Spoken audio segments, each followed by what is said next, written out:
গুলশানে বিএনপি চেয়ারপারসনের বাসভবনের সামনে আছেন আমাদের সহকর্মী রিয়াজ রায়হান। আমরা এবার তার কাছে যাচ্ছি। রিয়াজ, এই মুহূর্তে বাসভবনের সামনে কি দেখছেন? ভক্ত অনুরাগীরা আছেন কিনা এবং আজকে শোক বইয়ে কারা কারা স্বাক্ষর করেছেন একটু বিস্তারিত জানতে চাই। নতুন ব্লেন্ডে আরো রিচ অ্যারোমায় সেলন ফ্যামিলি ব্লেন্ড টে।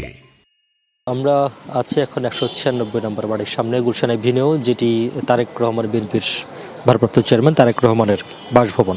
এখানে কিছুক্ষণ আগে তিনি তার মা, তিনবারের সাবেক প্রধানমন্ত্রী বেগম খালেদা জিয়াকে শায়িত করে, কবরে শায়িত করে তিনি এসেছেন এবং নেতাকর্মীরাও খুব ওই অর্থেই নেই, তার যারা দলীয় শীর্ষ নেতৃবৃন্দ কয়েকজন তারা ছিলেন কিছুক্ষণ আগে এখানে, তারাও একে একে চলে গেছেন। এবং এখন আসলে একজন মানুষ যত বড়ই রাজনীতিক হন, যত বড়ই ব্যক্তিত্ব হন কেন, তিনি যদি তার মাকে হারান, তার পরবর্তীতে একজন সন্তানের হৃদয়ে কী হতে পারে বা সন্তানের অবস্থা কী হতে পারে সেটি সহজেই অনুমান করা যায়। যারা আসলে মা বা বাবা হারিয়েছেন তারা একমাত্র বুঝবেন যে এই অনুভূতি, বা মাকে বা বাবাকে কবরে শায়িত করে আসার পরে সন্তানের মধ্যে কি ঘটে বা কী ধরনের হয়।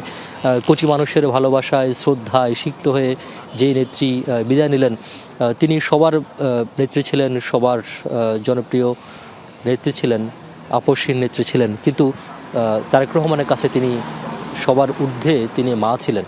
তো একজন মাকে হারিয়ে একজন সন্তান, যিনি পূর্ণ কৈশোর প্রাপ্ত হওয়ার আগেই যিনি বাবাকে হারিয়েছেন, তারপর তিনি তার ভাইকে হারিয়েছেন, সেই ভাইকে তিনি দেখতে পারেননি, বিগত সরকারের কারণেই তিনি দেশে আসতে পারেননি এবং তার ভাইকে কবর দেওয়া হয়েছে, তার ভাইয়ের জানাজা কোনো কিছুতে তিনি উপস্থিত থাকতে পারেননি।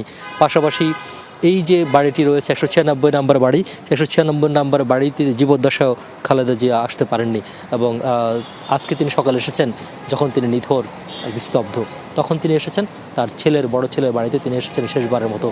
এখান থেকে তাকে নিয়ে যাওয়া হয়েছিল জাতীয় সংসদ ভবনে জানাজার জন্য। তারপর তাকে তার স্বামী প্রয়াত রাষ্ট্রপতি জিয়া রহমানের পাশেই তাকে শায়িত করা হয়েছে।